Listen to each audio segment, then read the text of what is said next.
Hello students, welcome to superb 30 Jammu. This is engineer Maujza. आज मैं जो आपके लिए टॉपिक लेके जा रही हूँ that is motion in a straight line, जिसका बच्चों को बहुत ही ज्यादा फोबिया रहता है। पर डरने की क्या है बात जब इंजीनियर मौजज़ा हो साथ। और साथ ही मैं आपको गारंटी देती हूँ कि खून की जगह फिजिक्स आपके रगों में दौड़ेगा। बस बने रहे मेरे साथ। So are you guys ready to begin? Let's start. So guys, आज मैं जो आपके टॉपिक्स कवर करने जा रही हूँ, let us first So the topics that I'm going to discuss with you students are, first I'm going to discuss about motion कि motion क्या चीज होती है students। पहले मोशन को अंडरस्टैंड करेंगे, मोशन की डेफिनेशन को कंप्लीटली बेसिक से अंडरस्टैंड करेंगे that what is motion. Then will understand the difference between the motion and rest कि motion difference between the motion and rest क्या है, क्या डिफरेंस है मोशन और रेस्ट के बीच में। Then will come to types of motion कि टाइप्स ऑफ मोशन क्या क्या है। Then we are going to do types of non uniform motion. तो चले बनते हैं, पहले स्टार्ट करते हैं अपने पहले टॉपिक को that is motion.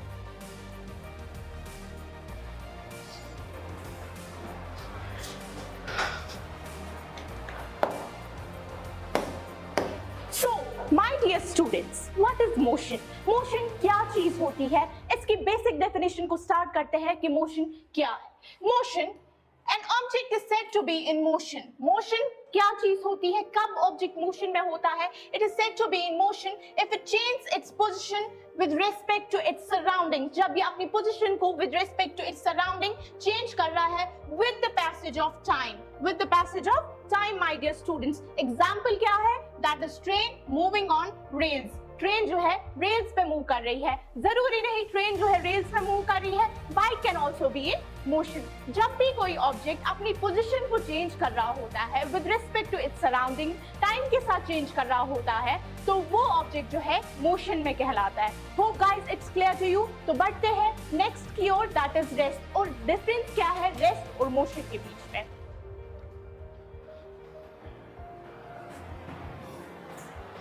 So guys, अब अंडरस्टैंड करते हैं रेस्ट को कि रेस्ट क्या चीज है।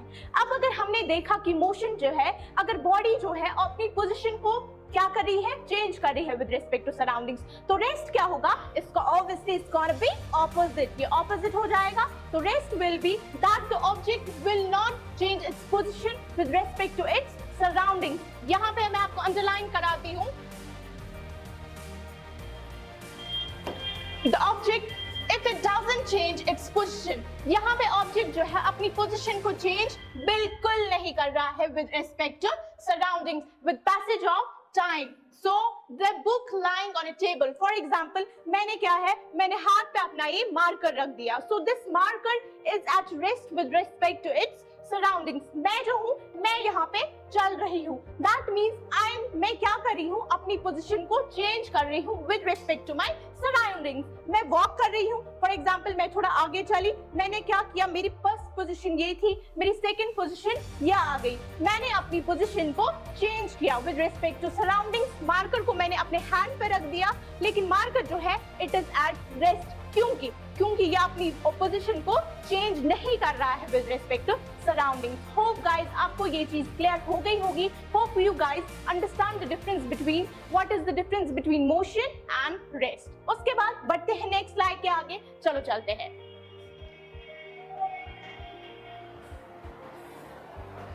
अगर गाइस मैं आपको बताती चलूं कि डेप्थ में देखा जाए मोशन एंड रेस्ट जो है दे आर रिलेटिव टर्म्स। मतलब कैसे ये दो रिलेटिव टर्म्स है? अगर फॉर एग्जांपल में कोई ऑब्जेक्ट है मेरे पास, ये किसी एक ऑब्जर्वर के लिए अभी रेस्ट पे है। फॉर एग्जाम्पल मैंने पेन ले लिया और ये ऑब्जर्वर कोई ऑब्जर्व वहां से कर रहा है, इस पेन को ऑब्जर्व कर रहा है, but this pen is at rest for any observer. हो सकता है या मैं चल रही हूँ, मैं अभी रेस्ट पे हूँ, या कोई भी ऑब्जेक्ट ले ले तो वो जो है रेस्ट पे है फॉर एनी ऑब्जर्वर, लेकिन वही ऑब्जेक्ट किसी सेकंड ऑब्जर्वर के लिए मोशन में हो सकता है। तो मैं यहाँ कह सकती हूँ rest and motion are What relative terms? मैं नहीं कह सकती हूँ any object कोई at a time पे absolute rest या motion में, या actually बहुत ही ज्यादा confusing terms है यहाँ पे। rest and motion जो है ये आपस में absolute terms नहीं, they are what? They are relative terms। For example, मान लो हम अर्थ पे हैं, मान लो क्या हम अर्थ पे ही है। For example, मैं आपको समझाती हूँ। ये हम अर्थ पे है, अर्थ पे कोई स्टैचू भी होगा, मान लो स्टैचू ऑफ लिबर्टी है, ठीक है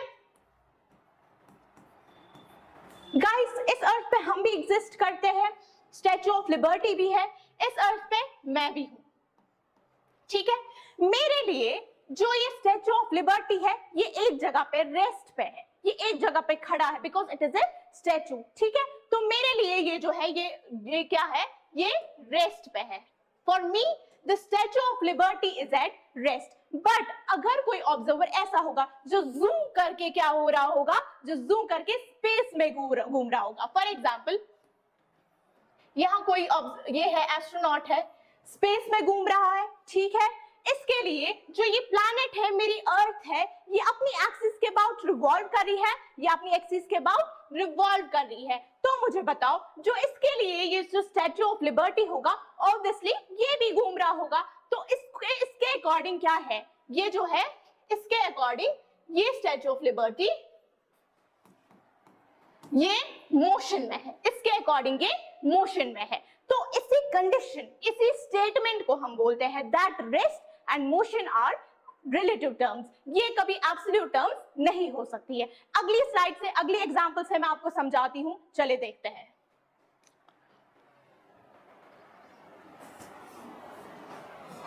अब आएगा मजा। फॉर एग्जाम्पल मैं एक कार ड्राइव कर रही हूँ, फॉर एग्जाम्पल मैं जम्मू टू कश्मीर ड्राइव कर रही हूँ कार, और आप मेरे साथ यहाँ पे बगल में बैठे हैं। हम सेम गाड़ी में खड़े हैं, दोनों सेम गाड़ी में हैं, मेरे साथ आप यहाँ पे बैठे हैं, तो हम दोनों एक दूसरे के रेस्पेक्ट में जो है, हम एक दोनों के रेस्पेक्ट में क्या है, रेस्ट पे है। बिल्कुल सही सुना, ठीक है। अब अगर क्या होगा, कोई और ऑब्जर्व जो है, ऑब्जर्वर फॉर एग्जाम्पल यहाँ पे खड़ा है, let's suppose any observer is over here, कोई यहाँ पे एक ऑब्जर्वर है, मैं कार ड्राइव कर रही हूँ, कहां से कहां तक, Jammu to Kashmir car drive कर रही हूँ, ठीक है बेटा। मेरे लिए ये जो है, आप यहाँ पे बैठे हो, हम एक दूसरे के रेस्पेक्ट में क्या है, रेस्ट में है। लेकिन फॉर अदर ऑब्जर्वर जो हमें कार के इनसाइड जो हमें ऑब्जर्व कर रहा है, उसके लिए हम क्या है, उसके लिए हम मोशन में है। क्यों? क्योंकि हम चल रहे हैं, ऑब्वियसली उसको हम मोशन में दिखाई देंगे। यही एग्जांपल मैंने आपको कह दी थी कि कोई एक ऑब्जेक्ट जो है किसी एक ऑब्जर्वर के लिए रेस्ट में हो सकता है और एट द सेम टाइम वो किसी और ऑब्जर्वर के लिए मोशन में हो सकता है। कोई भी चीज कभी भी एब्सोल्यूट रेस्ट या मोशन में नहीं हो सकती है। अगर आप बोलेंगे कोई ऑब्जेक्ट रेस्ट में है तो किसके रेस्पेक्ट में है, अगर आप बोलेंगे कोई ऑब्जेक्ट मोशन में है तो किसके रेस्पेक्ट में है। होप गाइस आपको ये चीज समझ आ गई, क्लियरली अंडरस्टैंड हो गई that what is the difference between rest and motion, कैसे ये दो टर्म्स रिलेटिव है टू ईच अदर। होप आपको ये क्लियर हो गई। So let's move to the next topic, चलते हैं।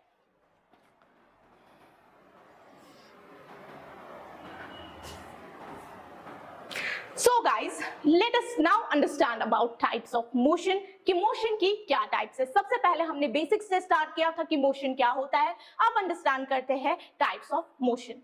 देखो guys, so students, uniform and non-uniform motion are the two types of motion. So what is uniform motion? Let us first discuss it. An object is said to be in uniform motion. कब एक object uniform motion में होगा? If it covers, जब ये क्या करता है, equal distances को इक्वल इंटरवल्स ऑफ टाइम में कवर करेगा। ठीक है, ये आपको अभी उतना क्लियर नहीं होगा, विद एग्जांपल मैं आपको ये समझाऊंगी कैसे ये आता है। ऑब्जेक्ट तब यूनिफॉर्म मोशन में होगा जब ये इक्वल डिस्टेंसेस को इक्वल इंटरवल्स ऑफ टाइम में कवर करेगा। फॉर एग्जांपल एक ऑब्जेक्ट है, उसने 1 सेकेंड में 1 मीटर की डिस्टेंस कवर कर ली, ठीक है। फिर नेक्स्ट 1 सेकेंड में उसने फिर से क्या किया, उसने फिर से 1 मीटर की डिस्टेंस कवर कर ली। फिर नेक्स्ट 1 सेकेंड में फिर से उसने 1 मीटर की डिस्टेंस कवर कर ली। तो कहने इस पे कि यहाँ पे जो स्पीड ऑफ द ऑब्जेक्ट जो है, इट इज व्हाट, 1 मीटर पर सेकेंड। यस, मैं बोल सकती हूँ स्पीड ऑफ द ऑब्जेक्ट जो है इट इज कांस्टेंट। यस, बिल्कुल बोल सकती हूँ, क्योंकि ये हर 1 सेकेंड में 1 मीटर को कवर कर रहा है। मतलब ये कि अगर किसी ऑब्जेक्ट की स्पीड कांस्टेंट है तो वो कौन सी मोशन कहलाएगी, वो यूनिफॉर्म मोशन कहलाएगी। और जो यूनिफॉर्म मोशन है, अगर यहाँ पे स्पीड कांस्टेंट है, ऑब्वियसली हम रेक्टिलिनियर मोशन की बात कर रहे हैं, motion in a straight line, तो यहाँ पे वेलोसिटी भी क्या होगी, ऑब्वियसली मेरे बच्चों, यहाँ पे वेलोसिटी भी कांस्टेंट होगी। Velocity is going to be constant as well, velocity constant है, delta v will be 0 and what acceleration is also going to be what 0. So क्या समझ आ गया आपको? यहाँ पे जो ये यूनिफॉर्म मोशन है, this will be called as unaccelerated motion, क्योंकि यहाँ पे acceleration का वैल्यू क्या है? 0. So this will be called as unaccelerated motion. And to solve the equations of uniform motion, we have only two basic equations, nothing more than that. क्या है हमारे पास?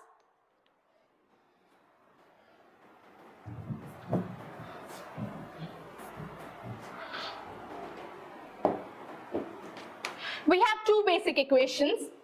One is speed is equal to distance by time and velocity is equal to displacement by time. So these are the two basic equations. आप NEET, JIPMER, कोई भी सवाल कहीं पे भी देख ले, यूनिफॉर्म मोशन में हमेशा इसी को ट्विस्ट करके पूछा जाता है सवाल, ठीक है? So this was all about uniform motion. Let's move to non-uniform motion now.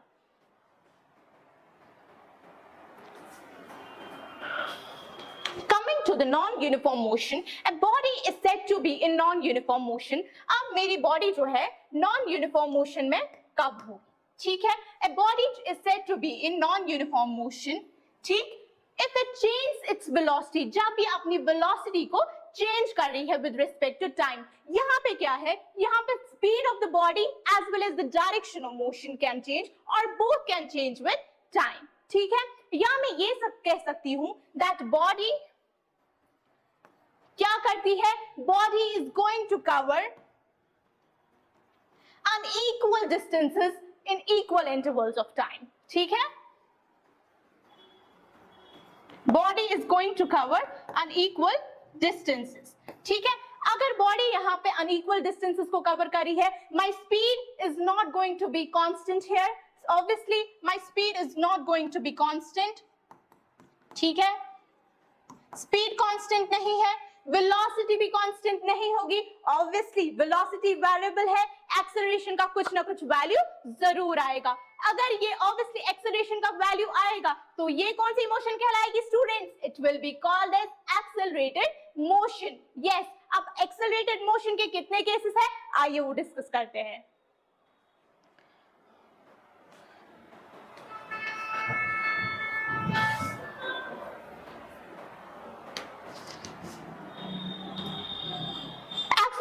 Accelerated motion के हमारे पास दो केसेस है. एक जहां पर हमारा एक्सेलरेशन जो है कांस्टेंट रहेगा और दूसरा हमारा जो है जहां पर acceleration will not be constant.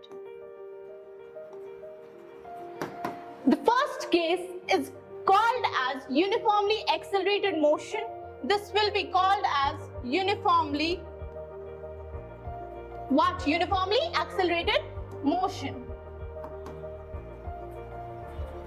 The second case will be called as non-uniformly accelerated motion. Uniform को non लगा दो, बन गया non-uniformly accelerated motion. ठीक है students? And to solve the equations of uniformly accelerated motion, we have three basic equations of motion. वो क्या क्या है? दिखाती हूँ. One is V is equal to ut plus at. Second equation is S is equal to ut plus half of at square, and the third equation, that is v square is equal to u square plus 2as. So these are the three equations, basic equations of motion. So guys, हमने यहाँ पे equations of motions को discuss किया. Next lecture में अब इन्हीं equations of motions को discuss करते हैं. ये क्या है? अब नेक्स्ट लेक्चर में मजा आएगा ना video. So let's continue in next lecture. मिलते हैं. Stay guys, stay tuned, stay blessed. Thank you.